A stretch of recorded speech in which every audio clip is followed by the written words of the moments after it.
It's time for Herd Mentality, the weekly episode where you control the discussion today on Locked On Bills. You are Locked On Bills, your daily Buffalo Bills podcast. Part of the Locked On Podcast Network, your team every day.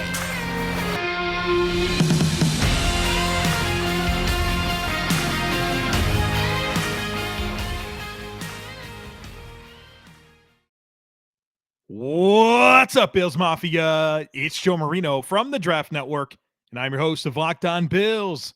Happy Wednesday to you, and thank you for making Locked On Bills your first listen every day. And as a reminder to you, we are free and available on all platforms, including YouTube. This episode of Locked On Bills is brought to you by Nissan. The only thing more exciting than the big game is the all-new, all-electric 2023 Nissan Ariya. There's only a few days left until the Super Bowl. Are you ready? The Nissan Ariya, the EV for people who love to drive. Learn more at nissanusa.com. Well, folks, the meat and potatoes of our discussion today is going to be herd mentality. But we did receive an update on the status of Buffalo Bills owner Kim Pegula. And I want to commit a little time here at the beginning of this episode to dive into that a little bit. We knew she had a critical medical situation back in June of 2022, but we didn't know what it was. And Jesse Pegula, one of the Pegula children, famous tennis player, wrote about Kim in the Players Tribune, where she shared the details. And I encourage you to read it. Go and read that. It'll be well worth your time. But I want to share some of those details from Jesse's article here at the top of the show. She said that Kim suffered cardiac arrest last June. And Kelly Pegula, another one of the Pegula children, provided life-saving CPR. She said, "My mom was asleep when my dad woke up to her going into cardiac arrest, and she was unresponsive for quite a while." And then at some point there, we know Kelly performed life-saving CPR. So real quick before we go into any more details there, and this is something that we talked about in this podcast coming out of the Damar Hamlin situation and learning that CPR and the AED machine saved his life on the field. And so I hope that you found some urgency to get CPR certified. And as I shared on that podcast a few weeks ago, I've organized a class, and it's actually next Saturday here in my community. And actually several listeners of the podcast are doing it with me. And we're all going to get CPR certified and know what to do. So that way, if we're in a situation where somebody needs life-saving CPR, we can do it. And so I really, once again, want to encourage you to find out how in your community you can learn CPR. And I hope that you will encourage your friends and family members to do the same. So as far as her status right now, Jesse shared that she is dealing, and I say she, Kim is dealing with significant expressive aphasia and significant memory loss. She can read, write, and understand pretty well, but she has trouble finding the words to respond. It is hard to deal with, and it takes a lot of patience to communicate with her, but I thank God every day that we can still communicate with her at all. The doctors continue to be blown away by her recovery, considering where she started, and her determination is the driving force of that. Jesse went on and talked about the impact that Kim had on the Bills and Sabres and the employees that the Pegula family has, and said she was a shift in culture, positivity, and the heartbeat of many of the employees. She gave everyone so much of her time and effort. She lived it and loved it, and it was felt by everyone she met. Now we come to the realization that all of that is most likely gone, that she won't be able to be that person anymore. She's recovering, she's improving each day, but the extent of her recovery is still unknown. So we have some information here. Obviously, some concerning details, some encouraging details, but at least we're now informed on what's going on, and we'll certainly keep the Pegula family and Kim in our thoughts and prayers. And, I just, one more time, please find out in your community how you can become CPR certified and encourage people to do it. I've got a class next Saturday that I'll be taking along with a couple family members of mine, some friends, some listeners of the podcast, and I'm going to organize several more for people that I know to become CPR certified. So I hope this will be the urgency. This will give you the urgency that you need to seek that out for yourself. All right, let's dive into herd mentality. First one here comes from Alex. Alex says, it seemed like part of the Bills' offseason plan was hoping certain players would elevate their game in 2022. Gabe Davis, Ed Oliver, Spencer Brown, Isaiah McKenzie, Dane Jackson would be my list of players the Bills were hoping would take a jump. Do you think any of these guys or others on the team, maybe outside of Tremaine Edmonds, elevated their play this season compared to last year? And do you have a candidate for who could elevate their game to become a truly meaningful part of the team next season? Really like this question, Alex. And one of the things that I'm going to do, and I've done in past years, is dive into the opportunities for growth on the roster and who can deliver higher levels of contributions.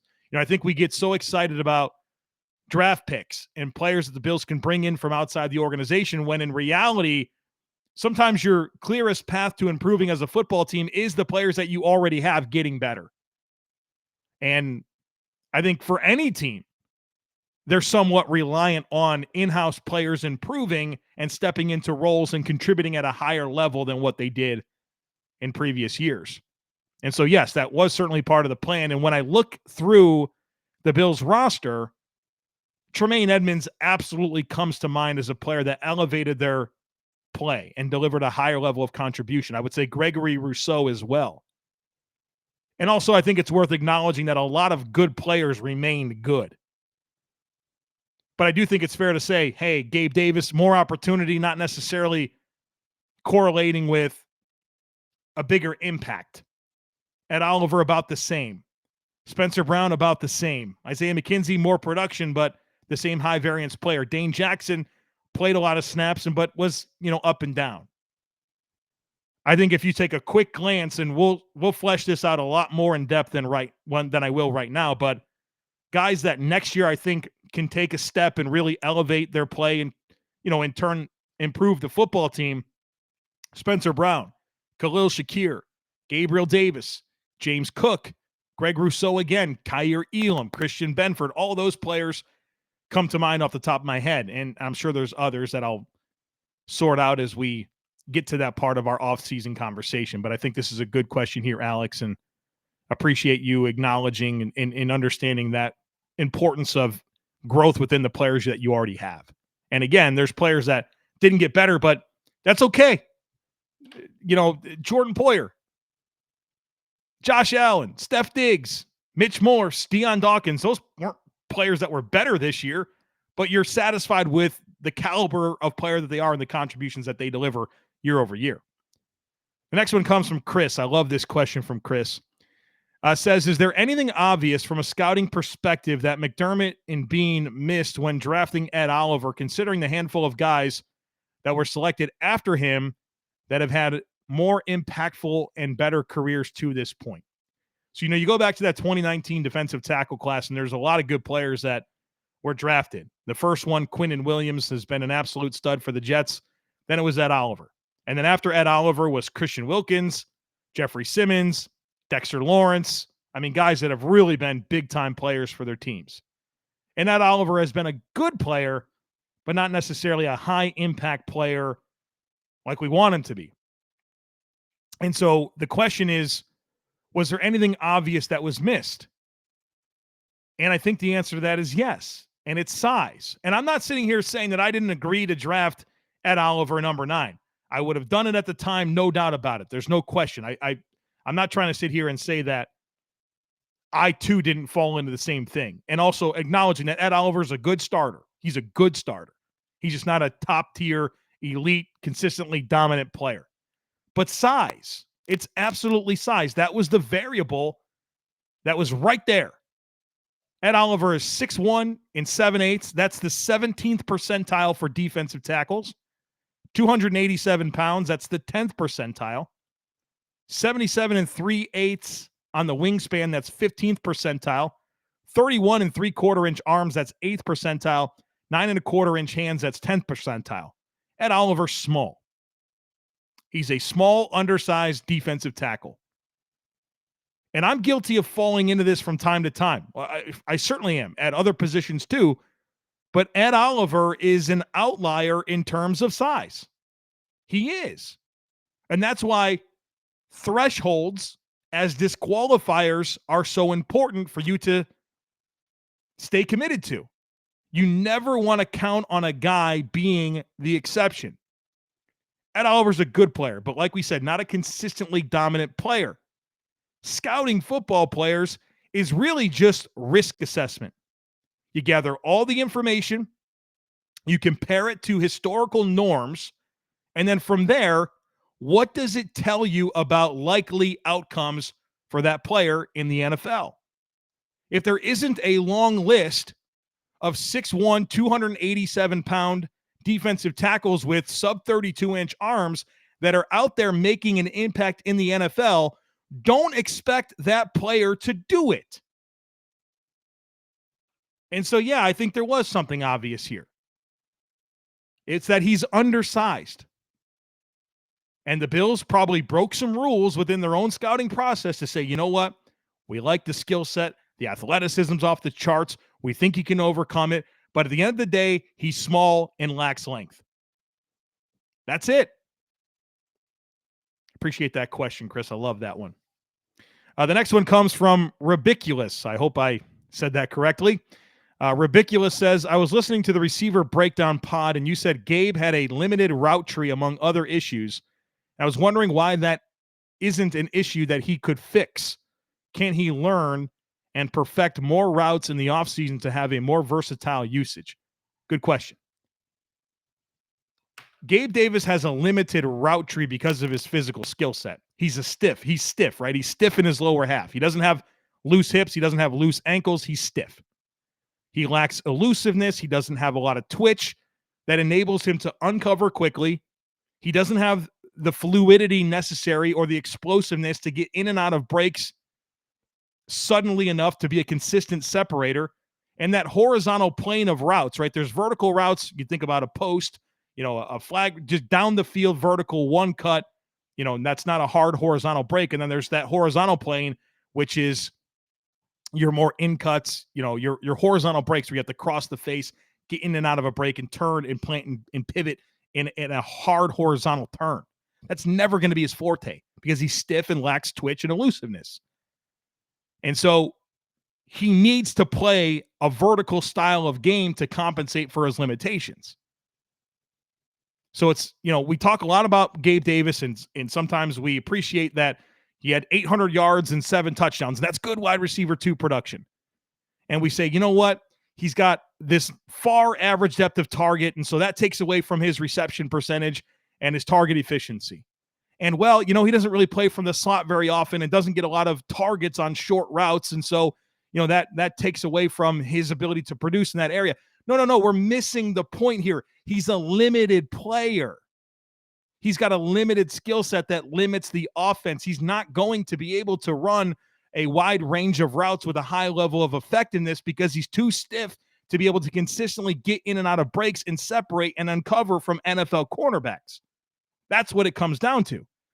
Now, when we talk about football players, it's most important to talk about what they can do, right?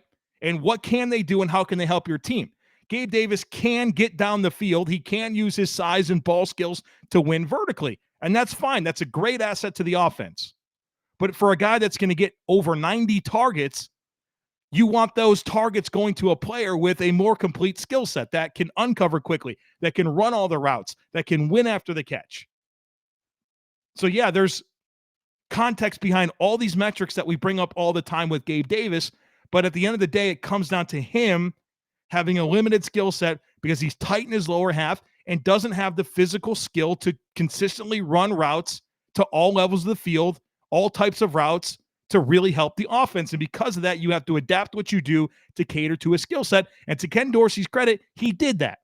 But when you do that, it takes away from your offense because that number 2 target, the guy that you're going to give a lot of targets to, doesn't do everything that you need him to do in that role. Or he doesn't do everything that you would like him to do in that role. That's what it comes down to. He's a limited player. And again, what can he do? Win down the field. You can get production. Gabe Davis is a useful player. But he can't be the guy that you give 90-plus targets to as your number 2 receiver and then wonder why your quick passing game and your intermediate passing game disappears at times, especially when you don't have that slot player figured out. Hopefully that kind of ties a ribbon into all of this Gabe Davis discussion that's been a heavy part of our offseason to this point. Today's episode is brought to you by Ultimate Football GM. You've heard me talk all about the mobile game app, and I can't tell you how much fun I've had competing against my fellow Locked On NFL hosts. In fact, Chris Carter of Locked On Steelers, he won the Locked On NFL Championship for the league that we have. Well, now it's your turn to compete, but more on that later. If you've ever dreamed of becoming an NFL GM and managing your own football franchise, well, your dream can come true, and this game is definitely for you. You'll manage every strategic aspect of your team, play through seasons, and lead your team to glory by trying to build a dynasty. With Ultimate Football GM, you're responsible for controlling the destiny of your franchise by hiring the right coaches and coordinators, trading players, navigating your franchise through free agency and the draft with all the ups and downs of a season. All of this in a challenging and realistic game world. Ultimate Football GM is completely free, playable offline, play on the go as you want and when you want to. And we've actually created a Locked On League for you to compete against Locked On fans all over the world. Can you be the ultimate Locked On Football GM? Well, choose the Locked On League in the app to join and see if you can create a football dynasty. Locked On Bills listeners get a 100% free boost to their franchise when using the promo code Locked On in the game store. That's Locked On, so make sure to check it out today. To download the game, just visit ultimate-gm.com or look it up in the app stores. That's ultimate-gm.com. Ultimate Football GM, start your dynasty today.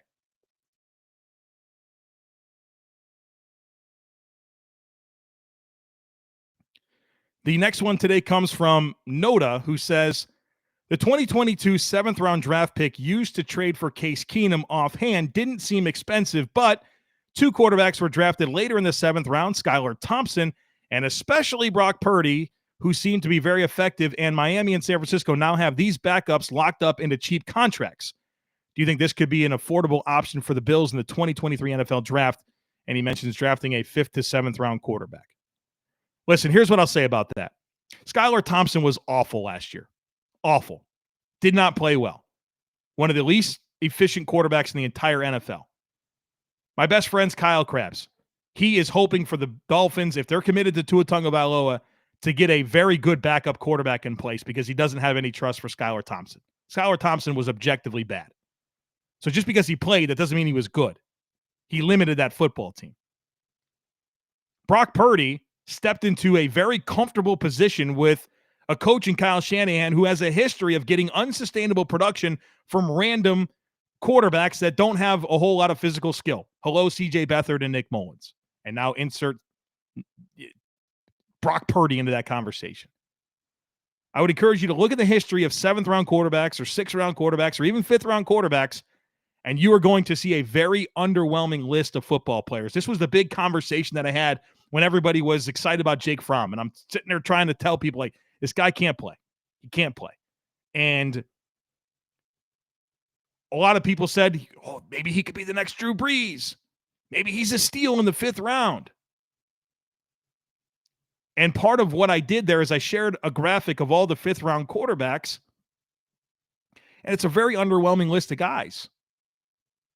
So I don't think the Dolphins have an answer in Skylar Thompson. We'll see on Brock Purdy. Certainly a whole lot more encouragement there, but I watched Brock Purdy at Iowa State. I know the skill set. I'm not optimistic there. And maybe in Brock Purdy will be the 49ers quarterback moving forward, and I'll look like an idiot for saying that. But that guy's a limited football player that I'd be surprised if he has a meaningful career as an NFL starter. I think the reality is I'd encourage you to study 5th, 6th, 7th round quarterbacks. Go back and look at it. There's not a whole lot of meaningful contributors there. I'd much rather have Case Keenum than Skylar Thompson or Brock Purdy, to be completely honest with you. Andrew says, been thinking about wide receiver too. Me too. You think the Broncos would listen on Courtland Sutton? They gave money to Tim Patrick. Judy is 2 years away from needing a new deal, assuming they pick up the 5th-year option. They need to recoup draft picks, or do you think they try to keep him around and win now with the new coach and so much committed to Russell Wilson? What are your thoughts on how he could fit into the Bills' offense? Would probably have to create cap space. I understand the idea based on the context of the Broncos, but I don't love it. Sutton isn't the do-everything separation specialist that would excite me as the wide receiver too. I think Sutton is a modest separator. He's a big physical receiver, but not dynamic in and out of breaks. He's entering his age 28 season, and he doesn't really have the style of play that typically ages well in the NFL. And he's got a contract situation where he's due a pretty big amount of money over the next 2 seasons, and his $18 million salary in 2023 fully guarantees on March 20th. So now you have to get into a reworked contract with him. So Courtland Sutton would be a pass for me as a trade target for the Buffalo Bills. James says, who are some good guard and center draft prospects that would be a fit for the Bills as a starting right guard in 2023 and potentially the long-term replacement for Mitch Morse given his age and concussion history? I'll give you a list of guys here. I don't want to get too in-depth. At some point, we will get very in-depth with draft prospects, but just some names that I think are intriguing guard-center combos to be considering, day 2 type players. Some of these maybe first round. John Michael Schmitz out of Minnesota, big darling of the Senior Bowl. Really good football player. I love him at pick 27, to be honest with you. Really comfortable with him. Joe Tippmann from Wisconsin. Big fan, maybe a first-round guy, definitely round 2. Cody Mauch out of North Dakota State. Alex Forsythe out of Oregon. Emil Ekiyor out of Alabama. And then more of a guy that doesn't necessarily play center, but a guard that I like is Henry Banavalu out of Washington, probably a 3rd or 4th-round guy. So we'll get more in depth with that conversation, but there's options. And some of those guys I mentioned earlier, Michael Schmitz, Tippmann, Mauch, Ekiyor, Forsythe, those are guys that I think you can get. Some of them are first-round guys, but others are day 2 that I think you can draft and get a really good starter. So that's where my mind goes when it comes to that conversation. Hope you've been getting in on the action over at PrizePicks. PrizePicks is my favorite daily fantasy resource. How does it work? Well, you pick 2 to 6 players, and if they score more or less than their PrizePicks projection, you can win up to 25 times your money on any entry. There's no competing against other people. It's just you versus the projections available, and PrizePicks offers projections on every sport that you can watch, and entries can be made in 60 seconds or less. It is that easy. So download the PrizePicks app or go to prizepicks.com to sign up to play daily fantasy sports. First-time users can receive a 100% instant deposit match up to $100 with promo code LOCKEDON. So if you deposit 100, PrizePicks will give you 100.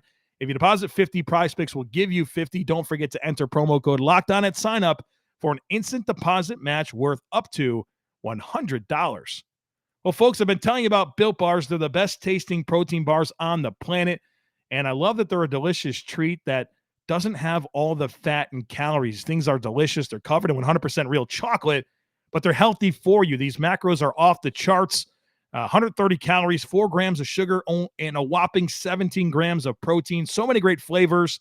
You got to check them out. And look, you can go to Built.com and order them, but you can now also go to your local Walmart or your local Sam's Club to get yourself a box of Built Bars, the best tasting protein bars on the planet. Check them out. You will thank me later.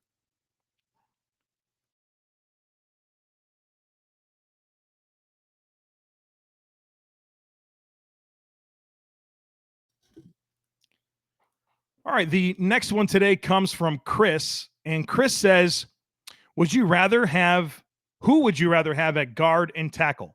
And he gives me 2 different options. So one is John Michael Schmitz, who's the Minnesota interior offensive lineman that we just talked about, and Spencer Brown at tackle. Or would I rather have Spencer Brown at guard and Broderick Jones at tackle. And Broderick Jones is an offensive tackle prospect from Georgia, and I think he's one of the better prospects in the class. I think he's a top half of the first round pick. And so what concerns me about scenario 2 is forecasting Spencer Brown to guard. Okay, I have no idea if he could play guard.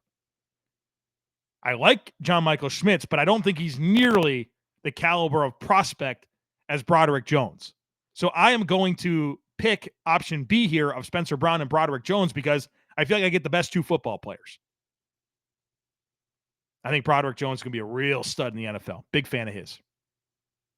Johnny says, what changes could the Buffalo Bills do to be more of a snow stadium team? It seems that this has been just as much or more of a disadvantage for the Bills as it is our opponents. What other areas do we need to work on to make this an advantage for the Bills?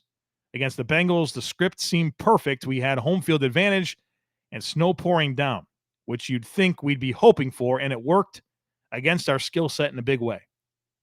Appreciate the question, Johnny. I would, as I thought about what I would say here in response to this, I thought about the snow games that I've watched the Bills play in under Sean McDermott, and the only snow game that I can think of the Bills losing under McDermott was the Bengals playoff game.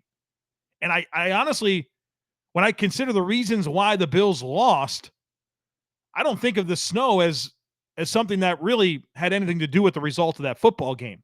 Now, perhaps it took a football team that was clearly gassed, right? We knew that they ran out of steam. They were a fatigued football team, and it created another variable to deal with that was just kind of too much in that moment. But I don't have enough meaningful data of Bills losing snow games that gives me anything to consider about the Bills' ability to win in the snow, because on my recollection, I don't really think the Bills have lost any snow games outside of that Bengals game. So if I'm missing something, let me know. But I just don't think there's this inventory of Bills losses in the snow that suggests there's a problem here. Last one today comes from Chris. Chris says, I know it's early and we have just started to dissect the Bills offseason in terms of roster makeup and cap constraints. From what I read, the Bills are already over the cap and will need to make some moves in order to get under the cap. That being said, I did a little research, and from what I can tell, of the players we are paying a rather large premium for, I don't know who would qualify as a bad contract or one that Bean might want to move on from in order to free up cap. From what you can tell, do you see any bad contracts in the Bills roster that they need to move on from, or is it more of a question of money management and restructures in order to free up space? I know you'll probably get into this more during your offseason content, but I'm curious what your thoughts are on the Bills' cap situations and contracts they have been given out. Thanks for all the great content. Thank you, Chris. Yeah, I would agree with you that the Bills don't really have any bad contracts and have done well to get out of some of those bad contracts over the years. I look at John Feliciano was a bad contract, in my opinion. John Brown at that point in his career was a bad contract. Bills got out of those deals. A.J. Klein got out of that deal, right? So I think the Bills have kind of trimmed the fat, if you will, when it comes to bad contracts. And there's no bad contracts. There's expensive players, but they're market value deals that can measure it with the caliber of player and contributions that they deliver. So with that in mind, there's not a whole lot of cut candidates. Maybe Isaiah McKenzie, because you get a $2.5 million clearance in space, but it really is more restructures and extensions to create cap space. And we've seen the Bills do that, whether it was Mitch Morse with his contract and how that freed up space, or a lot of restructures. And that's what should happen, right? The cap is meant to be manipulated. And I think you should look at extension and restructures to get that accomplished. And so as we've worked through each player on the performance review series, I do highlight those contract opportunities. And so we're through the offense, and we've highlighted a bunch of them so far. And, in the coming weeks, I'll have Greg Tomset from Cover One on the podcast soon to get in the weeds with the contracts and really talk cap space to really tie a ribbon on all of that. But we're uncovering it as we go. There's a lot of opportunity, and it's not bad contracts. It's restructuring players that you've given a good contract to that allows for flexibility. And then, of course, a few extension candidates along the way. All right, folks, that's going to be it for today on the podcast. Hope you enjoyed. Tomorrow, we will continue the performance review series, starting to focus on the defense. So we'll close out the week with, edge rushers and defensive ends and then defensive tackles. So some good conversations are coming your way. Don't miss it. Make sure that you're subscribed We'd love it if you took a second to rate, review, and share the podcast. Have a great rest of your day. Go Bills, and I look forward to catching up with you again tomorrow.